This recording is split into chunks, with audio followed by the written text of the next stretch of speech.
राधे राधे, जय श्री कृष्णा।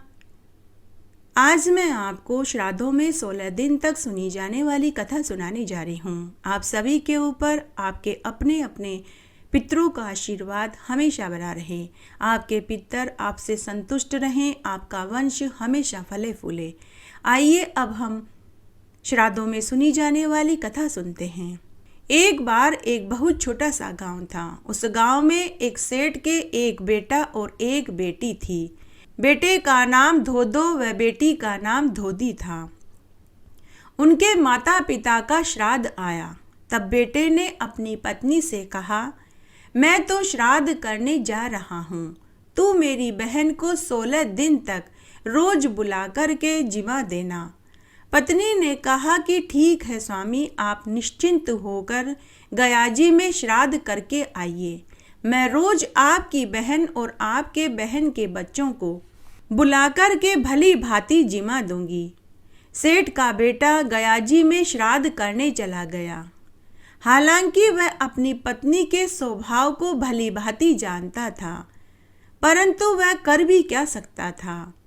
धोदो की पत्नी अब रोज अपनी ननद को बुलाकर पहले घर का सारा काम करवाती, उसके बाद ठंडा बासी भोजन अपनी ननद और उसके बच्चों को खिला देती। इस तरह समय बीतने लगा। जिस दिन धोदो के माता पिता का श्राद्ध था, उस दिन धोदो की पत्नी अपनी ननद के घर उसे बुलाने गई और बोली कि आप सब कल जीवने आना। जब पेड़ हिले तब आना, पेड़ के पत्ते हिले तब मत आना। अब पत्ते तो हिल रहे थे लेकिन पेड़ नहीं हिल रहा था, तो सब जीवने नहीं जा पाए। ननद और उसके बच्चे पेड़ की तरफ टकटकी लगाए बैठे रहे कि कब पेड़ हिले और वो जीवने जाएं। इस तरह देखते ही देखते पूरा दिन बीत गया। रात्रि हो गई। धोदो की बहन और उसके बच्चे भूखे ही सो गए। दूसरे दिन सुबह जब बच्चे सोकर उठे तो वे भूख से बिलबिलाने लगे। तब धोदी अपने बच्चों से बोली कि मैं तुम्हारे मामा के घर भोजन बनाने जा रही हूँ। आटा गूंथ कर मैं नाली में हाथ धोऊंगी, तुम नाली में मुंह लगा कर के आटे का पानी पी लेना। तो बच्चों ने ऐसा ही किया। बच्चों को भूख से व्याकुल देखकर धोदो की बहन के आंखों में आंसू गिर आए। उधर धोदो जब गयाजी में अपने माता पिता का श्राद्ध कर रहा था तो उसकी जलांजलि में खून के आंसू गिरने लगे। धोदो ने पंडित जी से इसका कारण पूछा तो पंडित जी ने कहा कि बेटा, कोई तुम्हारी बहन बेटी है, वह रो रही है। धोदो समझ गया कि मेरी ही पत्नी ने मेरी बहन को रुलाया होगा। इस तरह 16 दिन के बाद धोदो घर आया। घर आते ही उसने अपनी पत्नी से पूछा कि तूने मेरी बहन और उसके बच्चों को श्राद्धों में भोजन करने बुलाया था या नहीं। तो पत्नी बोली कि अजी, आप कैसी बातें करते हो। भला आपके माता पिता के श्राद्ध पर आपकी बहन को और उनके बच्चों को भोजन करने नहीं बुलाऊंगी तो किसे बुलाऊंगी। मैंने पूरे 16 दिन तक आपकी बहन और आपके बच्चों को स्वादिष्ट भोजन बना कर के खिलाया था। पत्नी की बात सुनने के बाद धोदो उसी समय अपनी बहन के घर पहुंचा और बहन को पूछा कि बहन, श्राद्धों पर तुम्हारी भाभी ने तुम्हें और तुम्हारे बच्चों को भोजन करने बुलाया था या नहीं। तुम लोगों ने भोजन किया था कि नहीं। तो धोदी ने कहा कि भैया, भर पेट भोजन किया। बच्चे भी बड़ी खुशी से जीमे, क्योंकि भाभी ने निमंत्रण ही ऐसा दिया था कि पेड़ हिले तो भोजन करने आना, पत्ते हिले तो मत आना। अब भैया पेड़ हिला नहीं, हम लोग जीवने गए नहीं। भाई को यह सुनकर बड़ा क्रोध आया। वह उसी समय अपने घर आया और अपनी पत्नी को बहुत डांटा। तब धोदो की पत्नी ने मन ही मन निश्चय किया कि इसका बदला तो मैं अपनी ननद से लेकर के रहूंगी। तब एक दिन धोदो की पत्नी तबीयत खराब होने का बहाना बनाकर के सो गई। उसने अपने मायके के पंडित को अपने पति के चोरी छुपे घर बुलाया और उसे पट्टी पढ़ा दी। थोड़ी देर के बाद धोधो घर आया।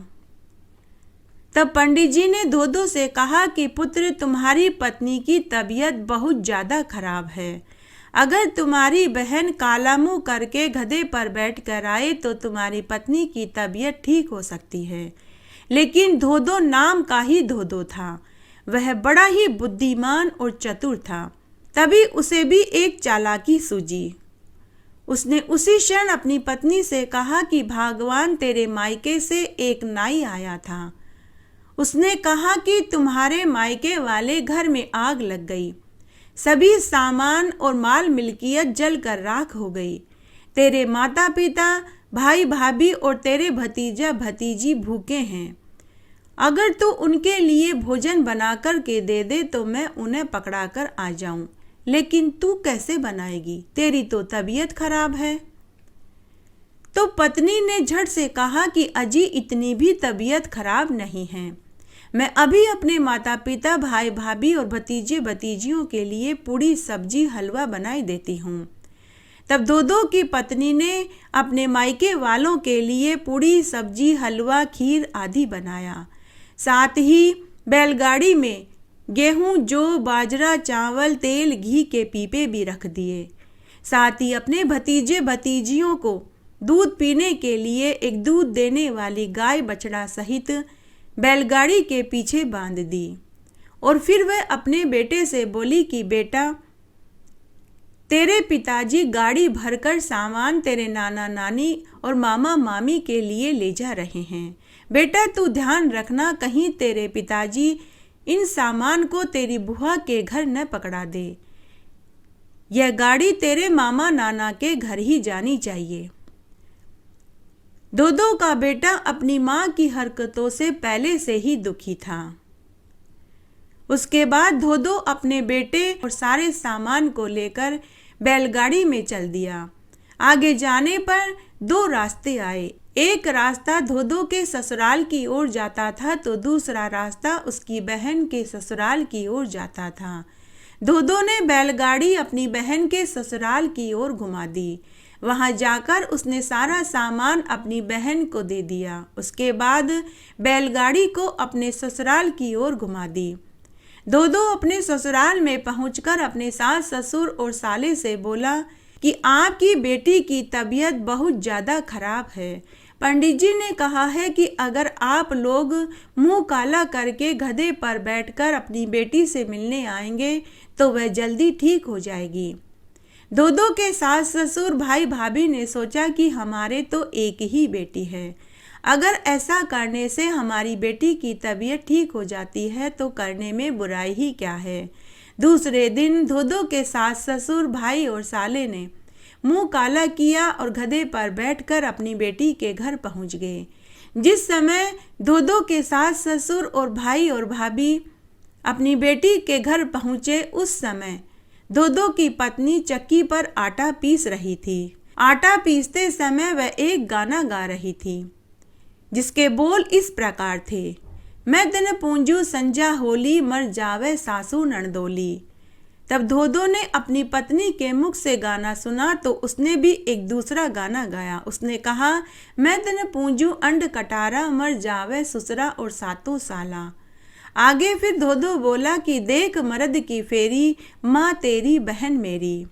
आटा पीसते पीसते धोधो की पत्नी को बाहर कुछ आवाजें सुनाई दी। उसने मन ही मन सोचा कि जरूर मेरी ननद मुंह काला करके गधे पर बैठकर आई होगी। वह भागी भागी दरवाजे पर आई तो उसने देखा कि उसके मायके वाले काला मुंह करके गधे पर बैठकर आए थे। तब उसके पति ने कहा, घर में पीसे गोरी, आंगन में देख नागा की टोली। यह देखकर धोधो की पत्नी को बहुत शर्मिंदगी हुई। तब धोधो ने पूरी नगरी में यह ढिंडोरा पिटवा दिया कि अपनी बहन बेटी का कोई भी जीव न दुखावे और श्राद्ध में पितरों की शांति और तृप्ति के लिए बहन बेटी को घर बुलाकर के भोजन खिलावें, साथ ही दक्षिणा देवें और आदर के साथ विदा करें। इस तरह आज हमने श्राद्धों में सुनी जाने वाली कथा सुनी। आशा करती हूँ यह आपको जरूर पसंद आएगी। मेरे साथ बने रहने के लिए आपका धन्यवाद। आगे आने वाली कथा कहानी के लिए भी आप इसी तरह मेरे साथ बने रहें। धन्यवाद।